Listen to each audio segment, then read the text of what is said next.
আজ হঠাৎ মাকে নিয়ে কেন হসপিটালে আসলাম, আর এই ছোট্ট বয়সে আমাকে কত বড় বড় দায়িত্ব নিতে হচ্ছে। আমার বাবা প্রবাসী, বহু বছর ধরে সে ইটালিতে থাকছেন।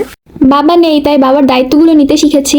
মা আমার 6 মাস ধরে অসুস্থ, কিন্তু সে কোনোভাবেই ডাক্তারের কাছে আসবে না। এতদিন ফার্মেসি থেকে ওষুধ নিয়েই খাচ্ছিল, কিন্তু কোনোভাবেই মা সুস্থ হতে পারছে না। তাকে এতবার করে বুঝালাম যে চলো হাসপাতালে যাই, তোমার টেস্ট করাই, দেখি তোমার কি রোগ আছে, এটাই তো আমরা জানি না। বাংলাদেশের নিউজে প্রতিনিয়ত দেখাই যাচ্ছে ডাক্তারের কাছে আসলেই রোগীর কোনো না কোনো দুর্ঘটনা হয়ে যায়, তো সেটা নিয়েও মা অনেক বেশি ভয় পায়। এছাড়া ডাক্তারের কাছে আসলে অনেক বেশি খরচের একটা ব্যাপার।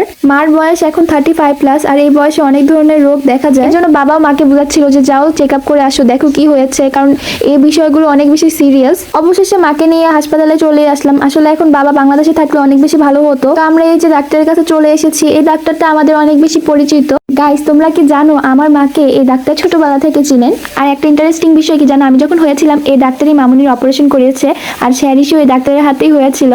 এই কারণে ডাক্তার আমাদেরকে দেখেই চিনে ফেলেছে। এরপর মা ডাক্তারকে তার অসুস্থতার বিষয়ে বলছিল, তার কি কি প্রবলেম। এই কথাগুলো শোনার পর ডাক্তার মায়ের প্রেশার মাপছিল, আর এখানে প্রেশার এত বেশি হাই এসেছে যা নর্মাল মানুষের হয় না। বাবা বাংলাদেশে না থাকাতে মার উপর অনেক বেশি প্রেশার পড়ে যায়, সবকিছুই তার নিজ হাতে করতে হয়, কেউ হেল্প করার নেই। বাবা মা দুইটার দায়িত্বই মার পালন করতে হয়। প্রবাসীর বউ হওয়া এত বেশি ইজি না, আমি তো কোনোদিনও প্রবাসীর বউ হব না, অনেক বেশি স্ট্রাগল করতে হয়। শ্যারিশ হওয়ার পর থেকে মা একটু বেশি দুর্বল হয়ে গিয়েছে। এরপর ডাক্তার অনেকগুলো টেস্ট দেন, মেডিসিন দিয়েছে, আর বলেছে দ্রুত এই টেস্টগুলো এখনই করিয়ে ফেলো, তাহলে রিপোর্টগুলো পেয়ে যাবা। আর রিপোর্ট পাওয়ার পরে তার সাথে দেখা করতে বলেছে। ডাক্তারের ফিসটা আমরা অলরেডি পে করে দিয়েছি, এখন আমরা এসেছি যতগুলো টেস্ট দিয়েছে তার বিলটা পে করতে। মার রোগটা নির্ণয় করার জন্য এখানে ফুল বডি চেক আপই দিয়েছে। রিসেপশনিস্ট বলছিল যে কত টাকা পে করতে হবে, টেস্ট করানোর জন্য কত নাম্বার রুমে যেতে হবে, যাবতীয় সবকিছু। মা ছাড়া তো দুনিয়া অন্ধকার, আমি আমার মা ছাড়া এক মুহূর্ত কল্পনা করতে পারি না। আর পৃথিবীতে আমার একমাত্র বেস্ট ফ্রেন্ড আমার মা, আমি সবকিছুই তার সাথে শেয়ার করি। মা জানেন এমন কোনো কিছু আমার লাইফে নেই। ফেসবুক, ইউটিউব সবকিছুতেই আমার মা আমাকে যেভাবে মোটিভেট করেছে, আমার মনে হয় না তাহলে আমি এতদিন এখানে থাকতে পারতাম। মানুষের কথা সহ্য করে সবকিছু দিকতেই মা আমাকে অনেক বেশি সাপোর্ট করেছে। পড়াশোনার ক্ষেত্রে সবসময় কিভাবে ভালো থাকতে হয় সবকিছু আমি আমার মার থেকেই শিখেছি। আমার সবকিছুতেই আমার মা, তাই আমার অনেক বেশি টেনশন হচ্ছিল যে আসলে কি হবে। তো এখানে আমরা এসেছি ব্লাড টেস্ট করাতে, আর শ্যারিশ তো এখন অনেক কিছু বুঝে, তো ও তো অনেক বেশি ভয় পেয়ে গিয়েছিল আর কান্নাও করছিল। আমার তো অনেক বেশি ইনজেকশন ভয় লাগে, আম্মু যে কিভাবে স্ট্রং আছে, পাশে থাকার মতো হাজবেন্ডও নেই, কতটা কষ্টকর একটা মুহূর্ত। আর আমার তো দেখি মাথা ঘুরাচ্ছিল। 4 সিরিঞ্জ রক্ত নিয়েছে, মানে বুঝতে পারছো মা তো পুরোই দুর্বল হয়ে যাচ্ছিল।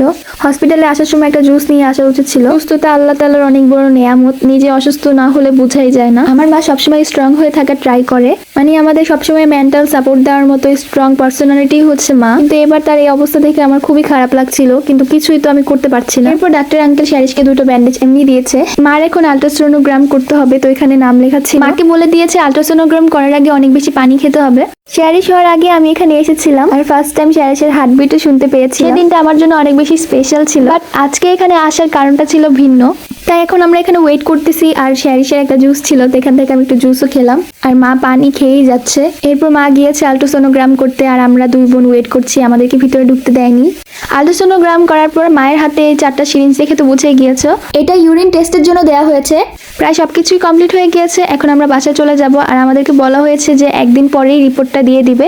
তো সবাই গাইস প্লিজ প্লিজ আমার মায়ের জন্য অনেক বেশি দোয়া করবা যেন রিপোর্টটা সবকিছু ভালো আসে।